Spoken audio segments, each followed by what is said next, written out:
Mengapa pertemuan Desember dengan Januari selalu meledakkan rinduku padamu?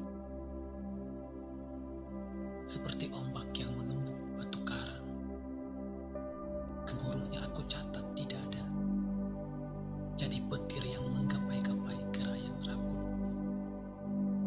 jadi jerit laut yang mereka-reka jumlah hujan di negeri.